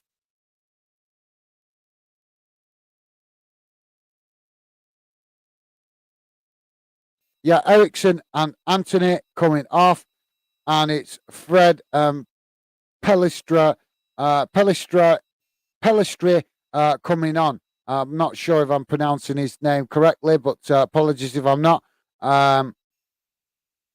Pompey World is saying, I think that that whoever wins the EFL Trophy competition should have an opportunity to come for the Conference League. What do you think? Since FA Cup, EFL League Cup get advantage for European competition. I think that's an absolutely cracking idea, mate. I think that's I think that's an absolutely fantastic idea. It certainly encourage teams to give it more. I think it wouldn't happen though, and the reason is not because it's not a good idea; it's a fantastic idea. But I think the reason it wouldn't happen is because the EFL have been stupid enough to alter that competition so that the under-21s teams for Premier League and Championship teams can play in it. And I don't think UEFA would want your under-21s teams, which is basically reserve teams, watering down the EFL, the UEFA League, UEFA Europa Conference League. I know it's the new third competition, but they've introduced it to try and give more chance to clubs to improve in Europe and have the opportunity to compete more regularly in Europe, or at least that's what they claim anyway. But yeah, I think it's a fantastic idea, but I don't, like I said, I simply don't think it'll happen because we have the Premier League and Championship teams playing their under-21s teams in that competition, the EFL Trophy, and basically, I don't think UEFA would like under-21s teams playing in any kind of European competition that's meant to be for the stronger teams. Pompey World saying there shouldn't be under-21s teams in the EFL Trophy competition. I do actually agree. In principle, it is a good idea. In principle, but it also waters down the competition a bit, doesn't it? And that's why you see that clubs struggle to get the attendances for that competition. I know that because my own club, Bolton, actually sold tickets in one of the rounds of that competition in the early rounds for £5 a ticket, and they still couldn't even fill half the stadium.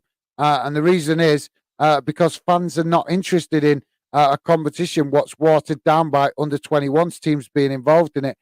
So even though the club was selling the tickets cheap for only £5, they couldn't even get a half. I don't even think they got a quarter of the stadium full, to be honest. So yeah, that shows you how much interest is there from fans. But yeah, like you say, mate, your idea is a fantastic suggestion. But I think as long as the under-21s are involved in that competition, UEFA would always refuse the EFL's chance to use that competition to give a UEFA the Conference League position. But it is a fantastic idea in principle, mate.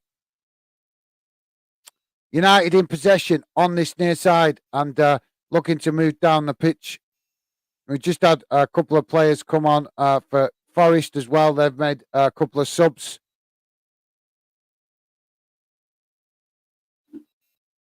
Unai Emery in the stadium as well, guys.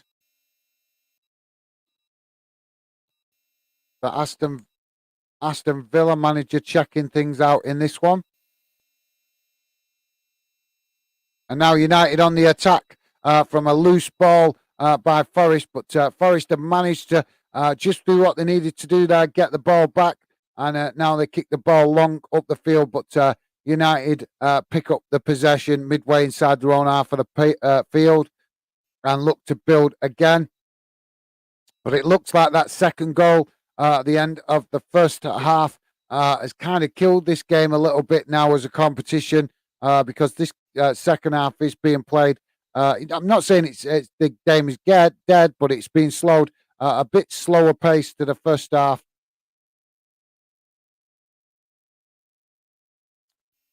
76 minutes just coming up to 76 minutes gone, guys.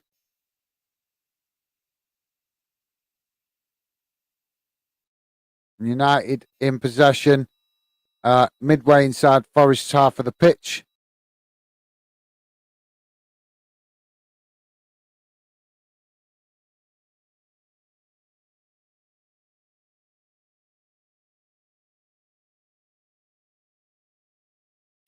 And now United also doing some passing back as well here. Under pressure from Forest pressing the ball. Resulting in United passing it all the way back to the defenders, midway inside their own half of the pitch. Great attendance tonight from Forest fans. Can't see any empty seats in the stadium, guys.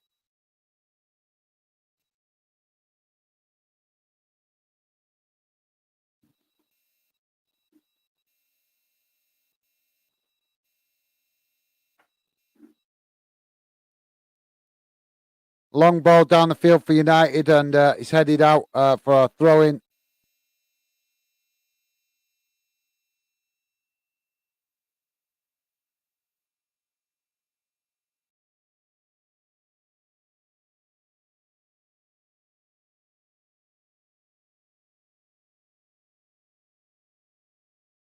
United with the ball now thrown in. Now they cut back inside, an opportunity there from the far side. I'd say from about 25 yards out, maybe a bit less, but high and wide over the bar.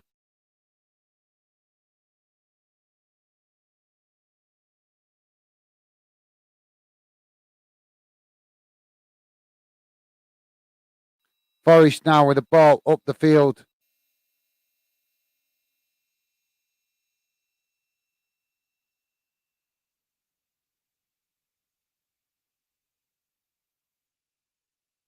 I think there's a bit of dancing going on there on that far side of the pitch, guys, between a Forest player and a United player. Looked like there was getting a waltz going there.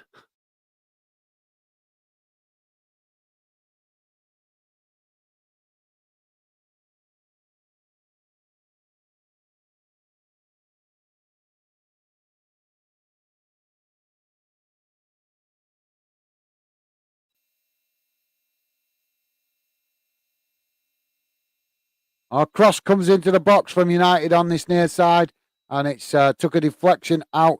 I think it's a corner on that far side now, or couldn't see who took the deflection, who it deflected off there, but nice bit of play there from United, and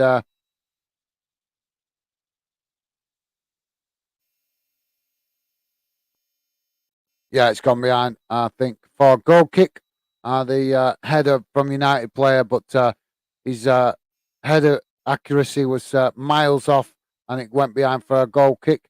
And now ball up the field, but we've got a Nottingham Forest player down on the pitch at the moment.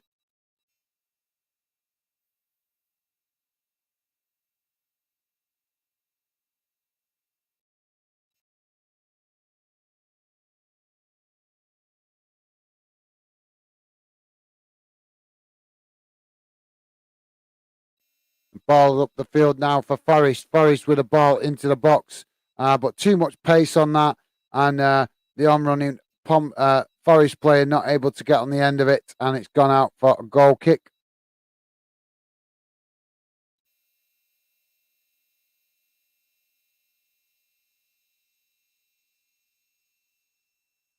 What are United fans doing? They're singing songs about hating United, Man City, and Liverpool. Crazy. Honest to God. Concentrate on the game that you're playing in, you muppets. Honest. Fans that do that kind of stuff are unbelievable. They're singing about Man City and Liverpool, what are not even involved in this competition anymore. And there's the United fans singing about it.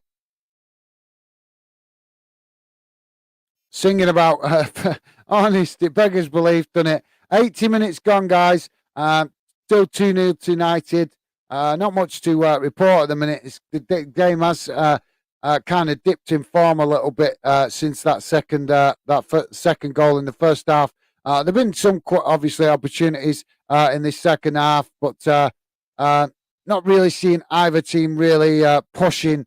We're not seeing United really push too much to kill the game off. They've had a few opportunities, and obviously Forest struggling to create much up front. They've had possession, they've got the ball up the field a few times, but they just ain't managing to actually make that possession count to create any kind of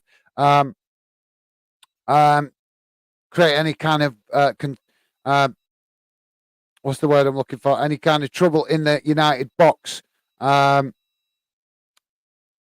So we've got a throw in on this near side for United midway inside the Forest half of the pitch. Forest managed to reclaim it, but now it's gone out again for a throw in. So like I say, at the minute, it's just a bit itty bitty, guys. Pompey World is saying, looking done for Forest. Yeah, absolutely. Well, they should get their act together though, mate, because there's still a second leg to come from this. So, you'd think they would still try and get a goal back to try and give themselves a fighting chance. But no, at the minute, Forest definitely looking like they might have already, well, like I said, they're trying to still get forward, but their efforts on goal have been really poor so far in this second half.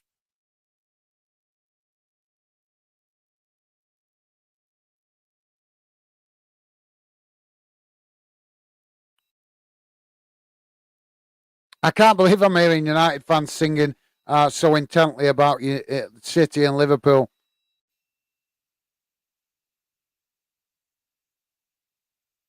United now in possession midway inside their own half of the pitch.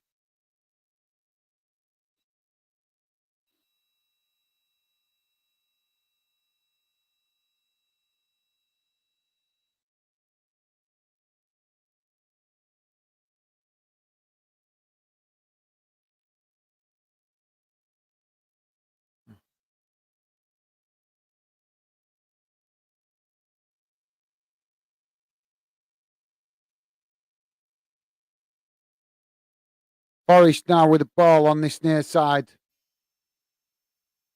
Oh, and a bit of a coming together there of players. You might see a booking here.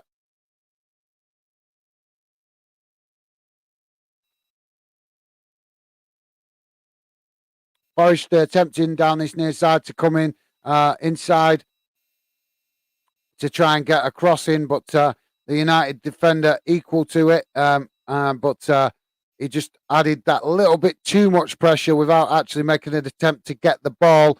More focused on stopping the player getting into the box, and the referee has given him a yellow card. Rightly so, really, because players should be focused on what's getting the ball, not on the player. 84 minutes gone, guys. We just got our cross from a very unusual position here. We don't see crosses coming from this angle very often. Well, we do from this angle, but not this close to goal. Cross comes in, and it's deep towards the back post, but it's headed out, and United managing to just about get possession, but under pressure from Forest. And clearly, Forest now starting to show a little bit of frustration with the fact that they're not getting much luck in this one. Or at least that's the way they feel anyway. But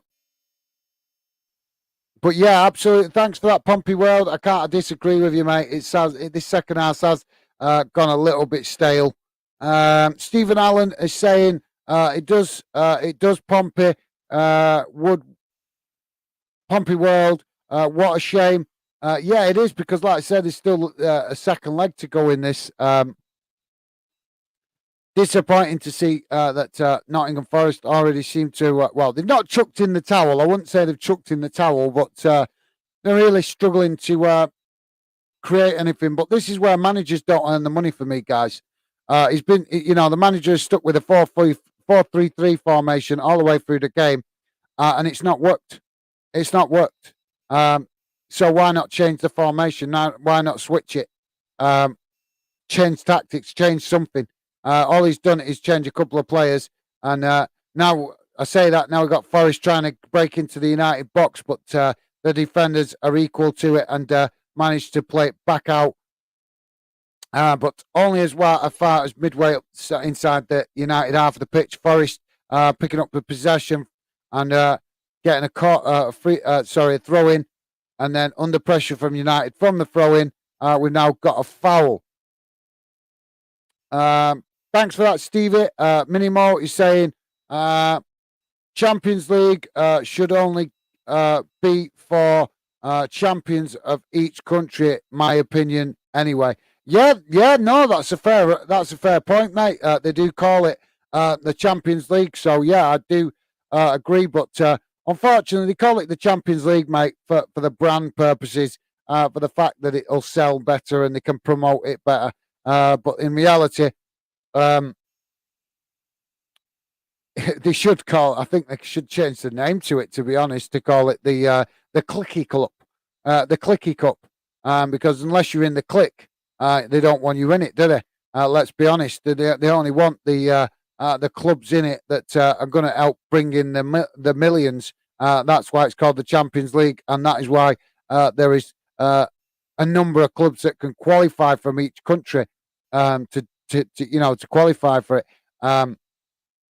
But yeah, it's a very fair point, that, Minimo. And like I say, for me, that the name of it is just all branding. It's just branding to sell it better. But it's an excellent point. For me, like I say, they should call it the Clicky Cup because it seems to be that we just had a bit of a melee in the box. Forest managing to stop United scoring there, only just. But they're causing themselves all sorts of problems at the back there. United getting the ball into the box. And United player and the goalkeeper coming together there. But the goalkeeper managing to keep possession, but only just. And United now breaking into the box again, but yet again a last-ditch defending from Forest. And United have scored a third. Poor defending there from Forest. They managed to initially stop the first attempt on goal, but they didn't close the spaces again, and the ball fell to one of the United players, and he's just smashed it straight into the far corner of the net, and that gives United a 3-goal lead. So it's currently Forest 0, Man United 3. 88 minutes gone, or 88 and a half minutes gone, so we're just coming up towards the full time now. But this game looks dead and buried already without even playing the second leg. The good point of it, guys, I suppose, from a Forest point of view, is it does. I know it's not the best competition to make money on, but at least reaching a semi-final will help Forest generate that little bit extra revenue on top of the big payday that they're going to get for the Premier League this season. So I think that's the positive to look for from Forest. Hopefully we see Forest go for it more in this competition in future seasons, with it being their first season back up in the Premier League. Just seeing a camera image there of Jesse Lingard not looking happy. Oh, and the fans are celebrating on that far side, on that this end of the pitch with the United players. I don't know if you guys are watching it, but the amount of fans that piled forward to celebrate with the players, the advertising board collapsed. There's an advertising board in front, and the advertising board collapsed. And now the police are over there treating the fans like criminals just because the advertising board fell over. This is what I mean. Our fans not allowed to celebrate. They all stayed behind the advertising board. They all stayed behind it. So they didn't invade the pitch. They respected the rules. They stayed behind it. But now the police are over there treating the fans like criminals just because the board fell over. Well, I'm sorry, but it's an advertising board. It's not designed to hold the weight of 100 fans pressing up against it, is it? But as we see yet again, the police treating fans like criminals just for being passionate about their team. Disgraceful, absolutely disgraceful. But yeah, that's an excellent point, Minimo. Thank you very much for that, mate. Stevie Allen saying, fair point, Minimo. That would make a very short tournament, though. Yeah, that's that. Yeah, absolutely. That's a fair statement as well, Stevie. I think if you did just have the champions involved, it would be a very short tournament, and it would probably be very predictable as well. To be fair, but I mean, we could debate about the Champions League for forever and a day. To be fair, there's plenty of things that we could call wrong with it, isn't there, guys? But yeah, that's both great points from Minimo and Stevie with regards to the Champions League. But like I say, it's a debate that it doesn't come up much, is it? Because most fans are content as long as their club are involved in it. I've just seen that quite a few of the Nottingham Forest fans are now started to leave the stadium. Big gaps appearing. United fans singing like they've won it. But this is only the first leg of a two-legged tie. But maybe that's just an inkling of how far United have come now that they're getting excited about winning the Carabao Cup. You wouldn't have said that a few years back. You certainly wouldn't have said that about under Fergie, would you? The ball currently back with Nottingham Forest deep inside their own half. We're into the last 3 minutes that are added on, guys. 2 minutes of the added on time gone. So literally the dying seconds of the game. Stevie Allen saying, "Oh no, well I can't see Forest turning it around at Old Trafford now. No, absolutely not unless United have an absolutely humdinging game at Old Trafford. I can't see that. I think you're right, mate. But I suppose it gives United fans a good opportunity to come out and sing about the fact that they're going to win the lesser competition, a competition that once was not good enough for them. That's why I'm having a dig at them, because I remember years ago that United fans used to turn their nose up at this competition, thinking it wasn't good enough, thinking that they were too good to try and win it because they were better than that. And now seeing United fans getting excited about it just goes to show the reality check of where the club is at, doesn't it? There goes the full-time whistle, guys. It's ended Nottingham Forest 0, Man United 3. Bit of a disappointing end to the game for the Forest fans and Forest, and obviously fans that wanted the underdog to win as well. But that's football, guys. Unfortunately, like I say, tough ask for Forest, to be fair, this one, especially considering their first season back in the Premier League. But like I say, let's hope that they can stay up and show what they're made of. I think Forest do need to stay up. For me, I'd love to see them stay in the Premier League for the next few seasons at least, because I think that they're a club they've got a rich history and bring some quality, bring something special to the Premier League being involved. But yeah, like I say, it's finished Forest 0, Man United 3, and it's still the second leg to come. But it'd be something special, wouldn't it, for Forest to turn this around now in the second leg. Pompey World is saying, yeah, Stevie, now Forest is looking for away, far away, and would be difficult for a comeback at Old Trafford. Absolutely, mate. Absolutely. It's, like I say, very tough ask now for Forest to try and turn this one around. But like I say, we can only look at the positive, guy. The only positive is that I know it's not great money in this competition, but at least they will make some money out of it. And for me, I think that's great to see the clubs coming up into the Premier League, having the opportunity to compete in competitions like this, give their fans something to shout about, because they've not had a lot of success in cup competitions for a number of years. And like I say, for me, guys, I think it's a positive that they'll earn some extra revenue, which is only going to help make the club put the club in a stronger position for future seasons in the Premier League. So thanks for that, Pompey World. Mini Mo is saying, boo Forest. Boo Forest down, sick, down and out. And thanks for tonight, gang.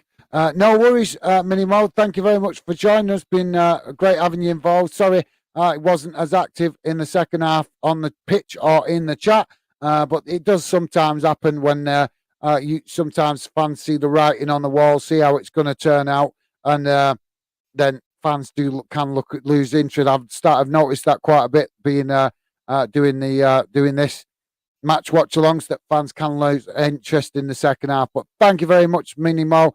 Been a pleasure having you involved, mate. Enjoy the rest of your evening. And like I say, hopefully see you again soon, mate. And look after yourself. Stay safe. Pompey World, thumbs up. Thanks, mate. Great to have you involved tonight. Hopefully everything is okay with you. Hopefully drop me a message on Instagram, mate. If you've got time, just let me know what's going on. I did drop you a message the other day asking what's going on. So hope everything all right with you, mate. But yeah, stay safe. Thank you very much for coming, getting involved tonight, Pompey World. It's been a pleasure having you involved. Sorry it wasn't a more active stream, but that's the way it goes. Sometimes we are getting a bit, we're starting to get a good foundation of a fandom community.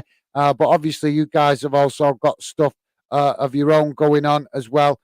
So we're kind of still at that stage at the minute where it's a bit hit and miss, where we have an active stream and sometimes it's a bit quieter. But as we continue to push forward with the fandom project and keep doing more games and more stuff, hopefully we'll find more fans that want to come and get involved in being part of the fandom community. So yeah, top man, Pompey World, appreciate it, mate. And look after yourself. Like I say, hopefully hear from you on social media very soon. Stevie Allen, thanks, Mini Mo. Absolutely, thanks for that, Stevie. Appreciate it, mate. And Stevie also saying thanks to Pompey World too. Absolutely, thanks to all you guys that have dropped in tonight. It's been a good stream. Like I say, bit of a quieter second half, but with the way the game was going, I suppose to be expected. But thank you very much to all of you come and get involved. Big shout out to Stevie as well for all the hard work Stevie does in the background. And like I say, we'll continue the march on with more match watch-alongs to try and find more fans that hopefully will come and get involved in the fandom project and want to take part in the fandom community, as well as you guys making the effort as well. Hopefully we will find other fans. Pompey World, see you all in the chat for the next time. Absolutely, mate. Great to see you. Like I said, thank you very much for coming, getting involved. Really appreciate it, mate. Look after yourself. And like I say, just if you got a minute, mate, just quickly drop me a message.